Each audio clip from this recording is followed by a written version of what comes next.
There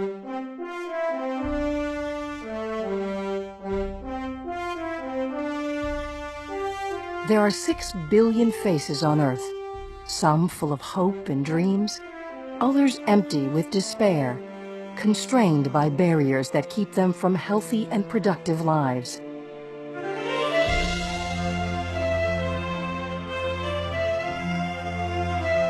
The Carter Center works to tear down those barriers and create a world where everyone has a chance to live in peace and enjoy basic human rights.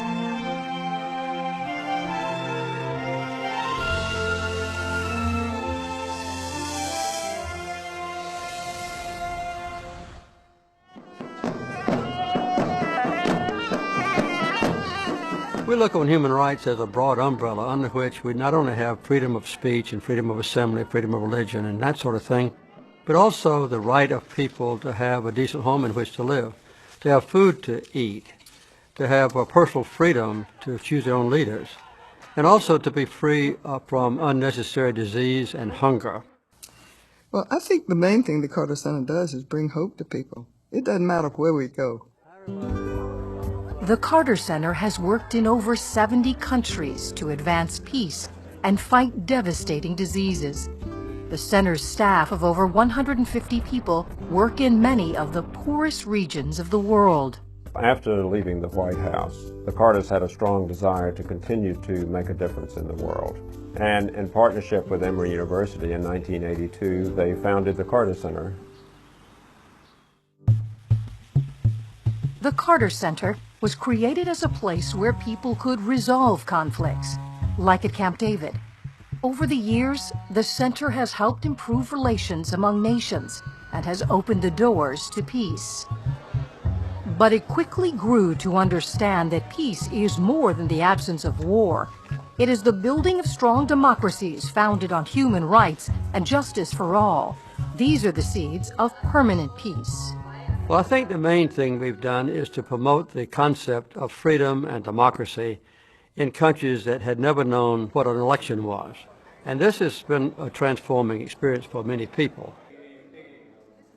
The center has observed over 76 elections in 30 countries, including Indonesia, Ethiopia, and Palestine.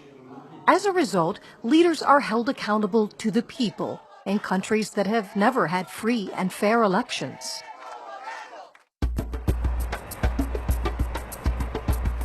The Carter Center is a leader in fighting neglected diseases.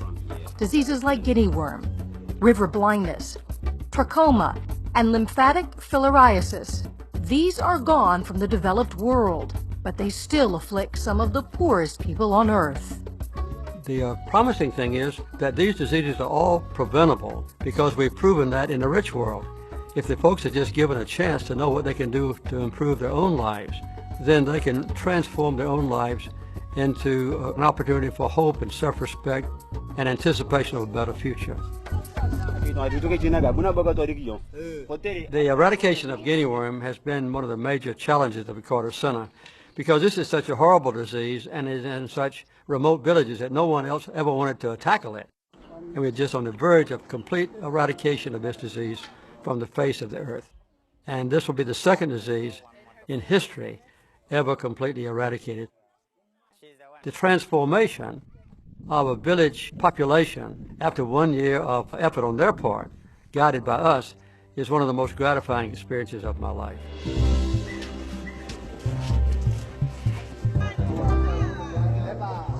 The people of the Carter Center work for peace, fight disease, and most importantly, bring hope to those who never had it before. We are willing to take a chance that we might fail if we believe that the ultimate goal is worthwhile, worth our effort, and worth an investment in people who have been neglected by others. We were the poorest, most isolated people in the world. And I think often if we weren't there, there would be nobody to help them.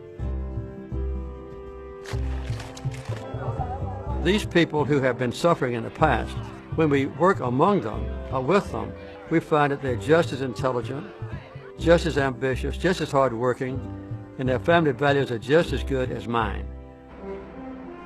The Carter Center works where the need is greatest to improve the lives of the poor, the disadvantaged, and those who have no voice. The center's accomplishments are a fitting tribute to its founders. There are literally hundreds of millions of people whose lives have been changed by what the Carter Center has done, plus many others who have benefited from the proof that we have provided to other agencies that they could do the same thing. Building hope is what we do at the Carter Center.